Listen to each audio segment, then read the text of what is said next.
Robinson Crusoe by Daniel Defoe. Chapter I. Start in Life.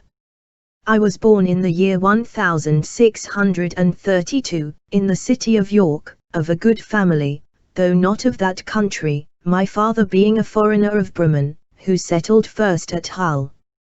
He got a good estate by merchandise, and leaving off his trade, lived afterwards at York, from whence he had married my mother, whose relations were named Robinson, a very good family in that country, and from whom I was called Robinson Crusoe. But, by the usual corruption of words in England, we are now called, nay, we call ourselves and write our name Crusoe, and so my companions always called me.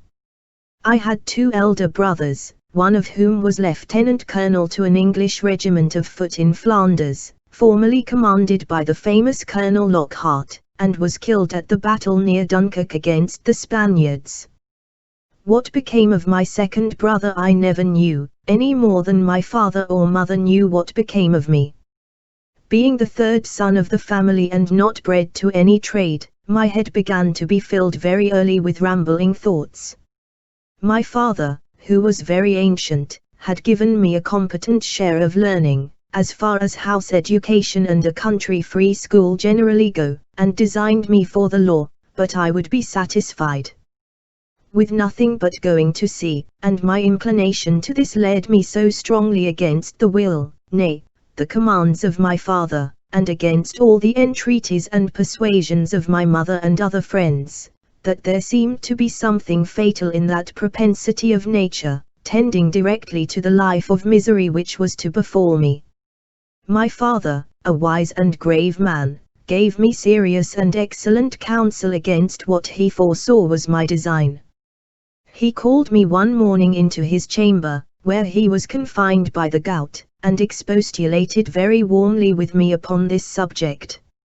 He asked me what reasons, more than a mere wandering inclination, I had for leaving father's house and my native country, where I might be well introduced, and had a prospect of raising my fortune by application and industry, with a life of ease and pleasure. He told me it was men of desperate fortunes on one hand, or of aspiring, superior fortunes on the other, who went abroad upon adventures, to rise by enterprise, and make themselves famous in undertakings of a nature out of the common road, that these things were all either too far above me or too far below me, that mine was the middle state, or what might be called the upper station of low life, which he had found, by long experience, was the best state in the world, the most suited to human happiness, not exposed to the miseries and hardships, the labor and sufferings of the mechanic part of mankind, and not embarrassed with the pride, luxury, ambition, and envy of the upper part of mankind. He told me I might judge of the happiness of this state by this one thing, viz. that this was the state of life which all other people envied, that kings have frequently lamented the miserable consequence of being born to great things, and wished they had been placed in the middle of the 2 extremes, between the mean and the great, that the wise man gave his testimony to this, as the standard of felicity, when he prayed to have neither poverty nor riches. He bade me observe it, and I should always find that the calamities of life were shared among the upper and lower part of mankind, but that the middle station had the fewest disasters, and was not exposed to so many vicissitudes as the higher or lower part of mankind, nay, they were not subjected to so many distempers and uneasinesses, either of body or mind, as those were who, by vicious living, luxury, and extravagances on the one hand, or by hard labor, want of necessaries, and mean or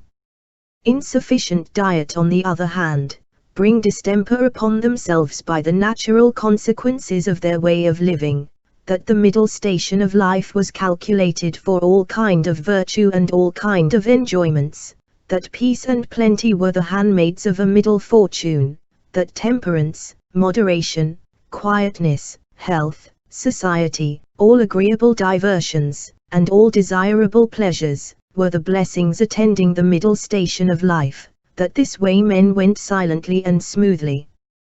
through the world, and comfortably out of it, not embarrassed with the labors of the hands or of the head, not sold to a life of slavery for daily bread, nor harassed with perplexed circumstances, which rob the soul of peace and the body of rest, nor enraged with the passion of envy, or the secret burning lust of ambition for great things, but, in easy circumstances, sliding gently through the world, and sensibly tasting the sweets of living, without the bitter, feeling that they are happy,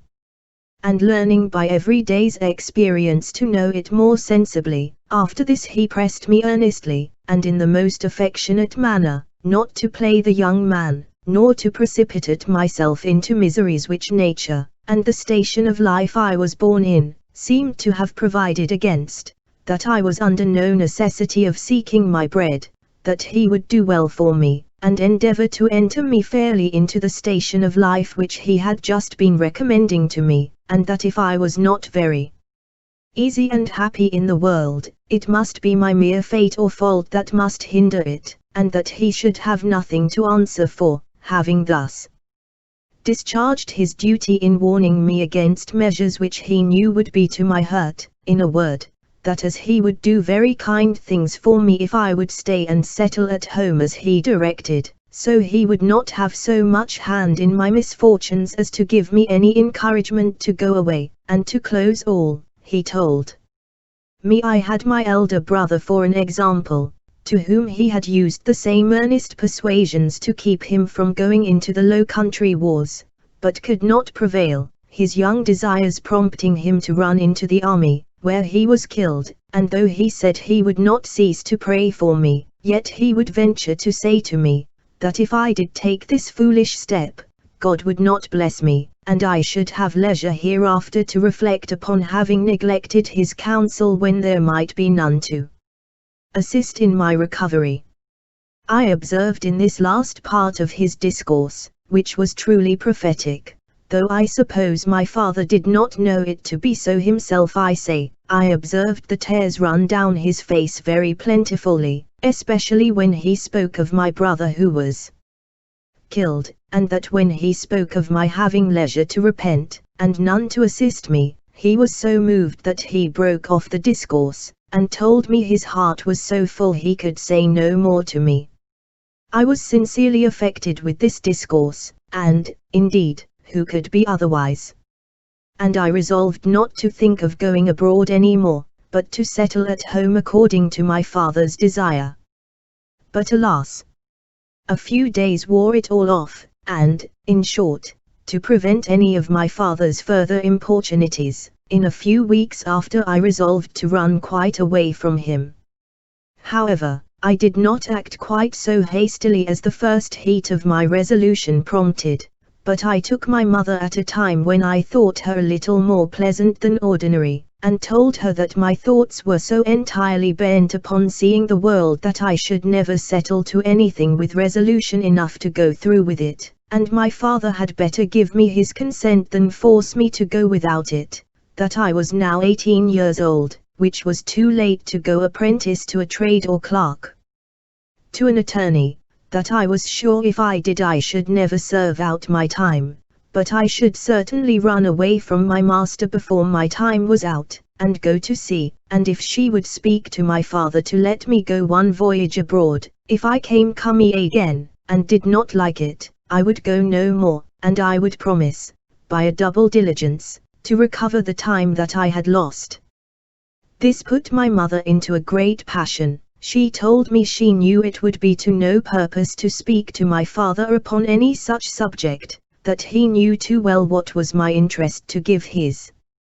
consent to anything so much for my hurt, and that she wondered how I could think of any such thing after the discourse I had had with my father, and such kind and tender expressions as she knew my father had used to me, and that, in short, if I would ruin myself, there was no help for me, but I might depend I should never have their consent to it, that for her part she would not have so much hand in my destruction, and I should never have it to say that my mother was willing when my father was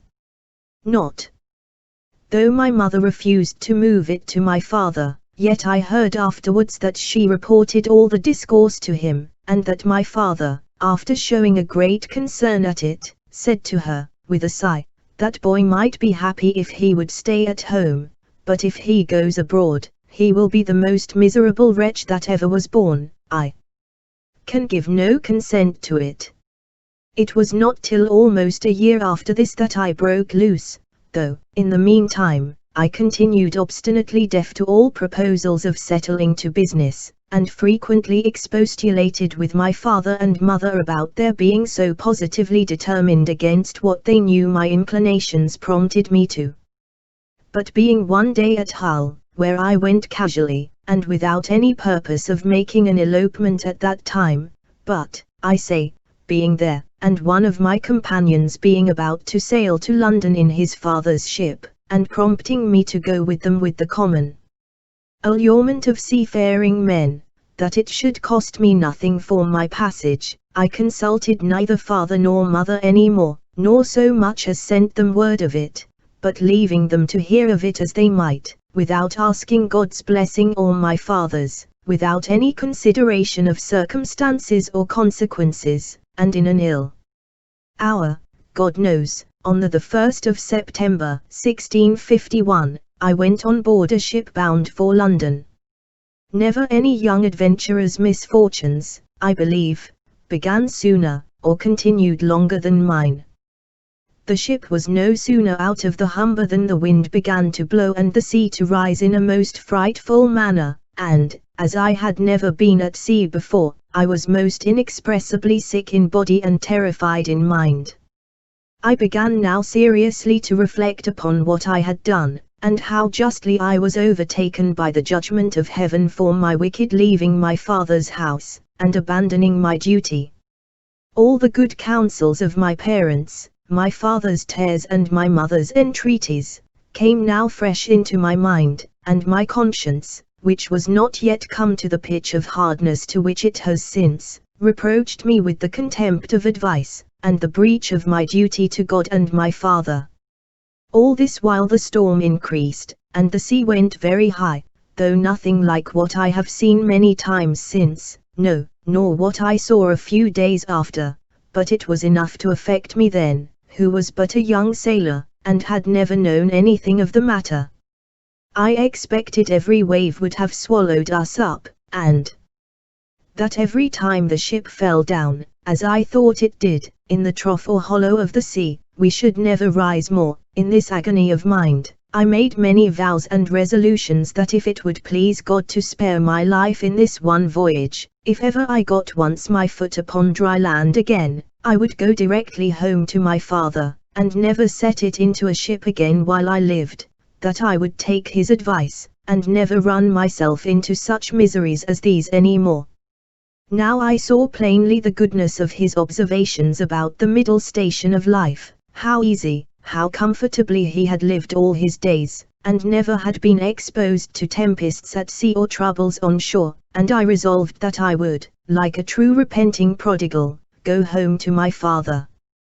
These wise and sober thoughts continued all the while the storm lasted, and indeed some time after, but the next day the wind was abated, and the sea calmer, and I began to be a little inured to it. However, I was very grave for all that day, being also a little seasick still, but towards night the weather cleared up, the wind was quite over, and a charming fine evening followed. The sun went down perfectly clear, and rose so the next morning, and having little or no wind, and a smooth sea, the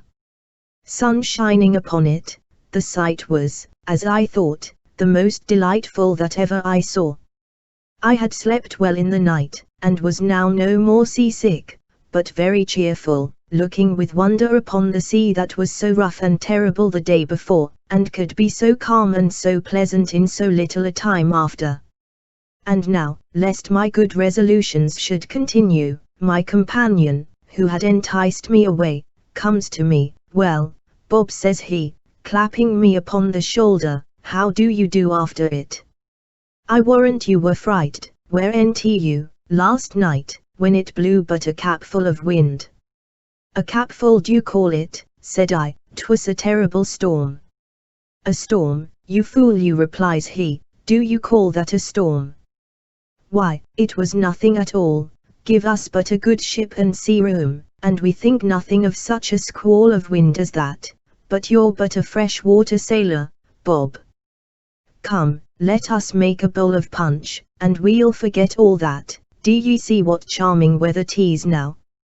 To make short this sad part of my story, we went the way of all sailors. The punch was made and I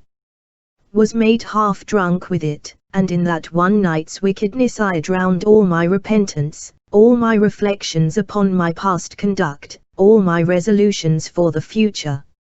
In a word, as the sea was returned to its smoothness of surface and settled calmness by the abatement of that storm, so the hurry of my thoughts being over, my fears and apprehensions of being swallowed up by the sea being forgotten, and the current of my former desires returned, I entirely forgot the vows and promises that I made in my distress. I found, indeed, some intervals of reflection, and the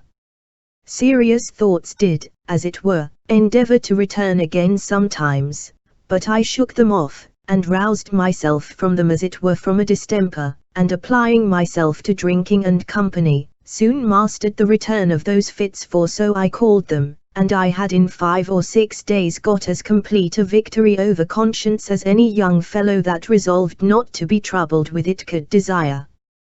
But I was to have another trial for it still, and Providence, as in such cases generally it does, resolved to leave me entirely without excuse, for if I would not take this for a deliverance, the next was to be such a one as the worst and most hardened wretch among us would confess both the danger and the mercy of.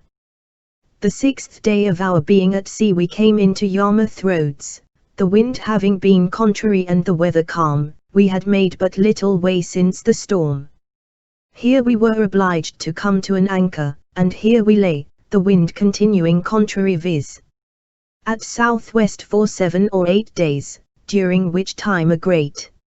many ships from Newcastle came into the same roads, as the common harbour where the ships might wait for a wind for the river. We had not, however, rid here so long but we should have tied it up the river, but that the wind blew too fresh, and after we had lain 4 or 5 days, blew very hard. However, the roads being reckoned as good as a harbour, the anchorage good, and our ground tackle very strong, our men were unconcerned, and not in the least apprehensive of danger, but spent the time in rest and mirth, after the manner of the sea. But the 8th day, in the morning, the wind increased, and we had all hands at work to strike our topmasts, and make everything snug and close, that the ship might ride as easy as possible. By noon the sea went very high indeed, and our ship rode forecastle in, shipped several seas, and we thought once or twice our anchor had come home, upon which our master ordered out the sheet anchor, so that we rode with 2 anchors ahead, and the cables veered out to the bitter end. By this time it blew a terrible storm indeed, and now I began to see terror and amazement in the faces even of the seamen themselves. The master, though vigilant in the business of preserving the ship, yet as he went in and out of his cabin by me, I could hear him softly to himself say, several times, "Lord be merciful to us. We shall be all lost. We shall be all undone," and the like. During these first hurries I was stupid, lying still in my cabin, which was in the steerage, and cannot describe my temper. I could ill resume the first penitence which I had so apparently trampled upon and hardened myself against. I thought the bitterness of death had been past, and that this would be nothing like the first. But when the master himself came by me, as I said just now, and said we should be all lost, I was dreadfully frightened. I got up out of my cabin and looked out, but such a dismal sight I never saw. The sea ran mountains high, and broke upon us every 3 or 4 minutes. When I could look about, I could see nothing but distress round us. 2 ships that rode near us, we found, had cut their masts by the board, being deep laden, and our men cried out that a ship which rode about a mile ahead of us was foundered. 2 more ships, being driven from their anchors, were run out of the roads to sea, at all adventures, and that with not a mast standing. The light ships fared the best, as not so much laboring in the sea, but 2 or 3 of them drove, and came close by us, running away with only their spritsail out before the wind. Towards evening the mate and boatswain begged the master of our ship to let them cut away the foremast, which he was very unwilling to do, but the boatswain protesting to him that if he did not the ship would founder, he consented, and when they had cut away the foremast, the mainmast stood so loose, and shook the ship so much, they were obliged to cut that away also, and make a clear deck. Any one may judge what a condition I must be in at all this, who was but a young sailor, and who had been in such a fright before at but a little. But if I can express at this distance the thoughts I had about me at that time, I was in tenfold more horror of mind upon account of my former convictions, and the having returned from them to the resolutions I had wickedly taken at first, than I was at death itself, and these, added to the terror of the storm, put me into such a condition that I can by no words describe it. But the worst was not come yet. The storm continued with such fury that the seamen themselves acknowledged they had never seen a worse. We had a good ship, but she was deep laden, and wallowed in the sea, so that the seamen every now and then cried out she would founder.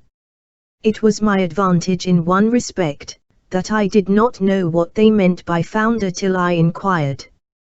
However, the storm was so violent that I saw, what is not often seen, the master, the boatswain, and some others more sensible than the rest, at their prayers, and expecting every moment when the ship would go to the bottom. In the middle of the night, and under all the rest of our distresses, one of the men that had been down to sea cried out we had sprung a leak, another said there was 4 feet water in the hold. Then all hands were called to the pump.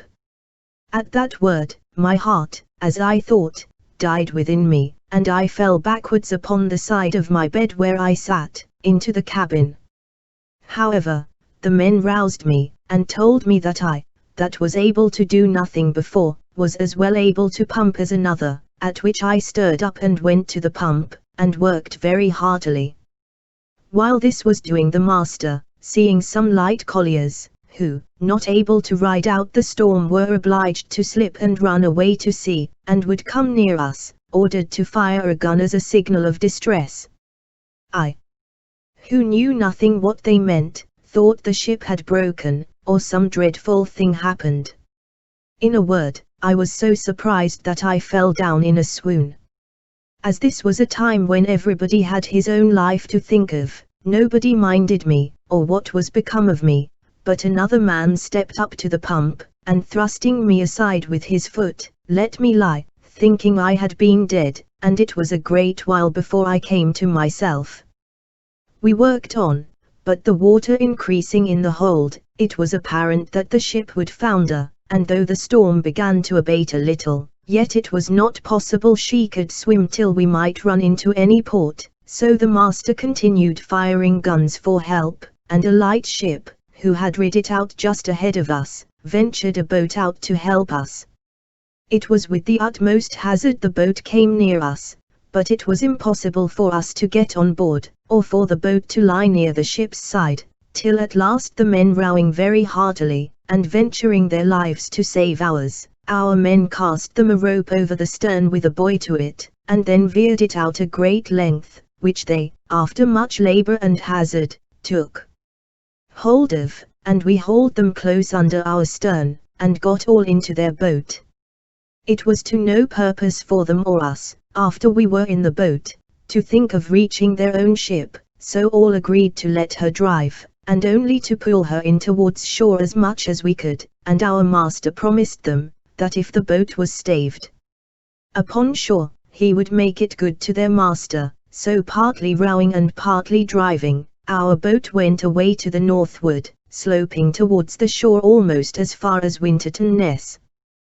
We were not much more than a quarter of an hour out of our ship till we saw her sink, and then I understood for the first time what was meant by a ship foundering in the sea. I must acknowledge I had hardly eyes to look up when the seaman told me she was sinking, for from the moment that they rather put me into the boat than that I might be said to go in, my heart was, as it were, dead within me, partly with fright, partly with horror of mind, and the thoughts of what was yet before me. While we were in this condition, the men yet laboring at the oar to bring the boat near the shore, we could see, when, our boat mounting the waves, we were able to see the shore, a great many people running along the strand to assist us when we should come near, but we made but slow way towards the shore, nor were we able to reach the shore till, being past the lighthouse at Winterton, the shore falls off to the westward towards Cromer, and so the land broke off a little the violence of the wind. Here we got in, and though not without much difficulty, got all safe on shore, and walked afterwards on foot to Yarmouth, where, as unfortunate men, we were used with great humanity, as well by the magistrates of the town, who assigned us good quarters, as by particular merchants and owners of ships, and had money given us sufficient to carry us either to London or back to Hull as we thought fit. Had I now had the sense to have gone back to Hull, and have gone home, I had been happy, and my father, as in our blessed Saviour's parable, had even killed the fat calf for me, for hearing the ship I went away in was cast away in Yarmouth Roads. It was a great while before he had any assurances that I was not drowned. But my ill fate pushed me on now with an obstinacy that nothing could resist, and though I had several times loud calls from my reason and my more composed judgment to go home, yet I had no power to do it. I know not what to call this, nor will I urge that it is a secret overruling decree, that hurries us on to be the instruments of our own destruction, even though it be before us, and that we rush upon it with our eyes open. Certainly, nothing but some such decreed unavoidable misery, which it was impossible for me to escape, could have pushed me forward. Against the calm reasonings and persuasions of my most retired thoughts, and against two such visible instructions as I had met with in my first attempt, my comrade, who had helped to harden me before, and who was the master's son, was now less forward than I. The first time he spoke to me after we were at Yarmouth, which was not till 2 or 3 days, for we were separated in the town to several quarters, I say, the first time he saw me, it appeared his tone was altered. And, looking very melancholy, and shaking his head, he asked me how I did, and telling his father who I was, and how I had come this voyage only for a trial, in order to go further abroad, his father, turning to me with a very grave and concerned tone, "Young man," says he, "you ought never to go to sea any more, you ought to take this for a plain and visible token that you are not to be a seafaring man." "Why, sir," said I, "will you go to sea no more?" "That is another case," said he, "it is my calling, and therefore my duty, but as you made this voyage on trial, you see what a taste heaven has given you of what you are to expect if you persist. Perhaps this has all befallen us on your account, like Jonah in the ship of Tarshish. Pray," continues he, "what are you, and on what account did you go to sea?" Upon that I told him some of my story, at the end of which he burst out into a strange kind of passion. "What had I done," says he, "that such an unhappy wretch should come into my ship? I would not set my foot in the same ship with thee again for £1,000. This indeed was, as I said, an excursion of his spirits, which were yet agitated by the sense of his loss, and was farther than he could have authority to go. However, he afterwards talked very gravely to me, exhorting me to go back to my father, and not tempt Providence to my ruin, telling me I might see a visible hand of heaven against me. And, young man, said he, depend upon it, if you do not go back, wherever you go, you will meet with nothing but disasters and disappointments, till your father's words are fulfilled upon you. We parted soon after, for I made him little answer, and I saw him no more. Which way he went I knew not. As for me, having some money in my pocket, I travelled to London by land, and there, as well as on the road, had many struggles with myself what course of life I should take, and whether I should go home or to sea. As to going home, shame opposed the best motions that offered to my thoughts, and it immediately occurred to me how I should be laughed at among the neighbours, and should be ashamed to see, not my father and mother only, but even everybody else, from whence I have since often observed, how incongruous and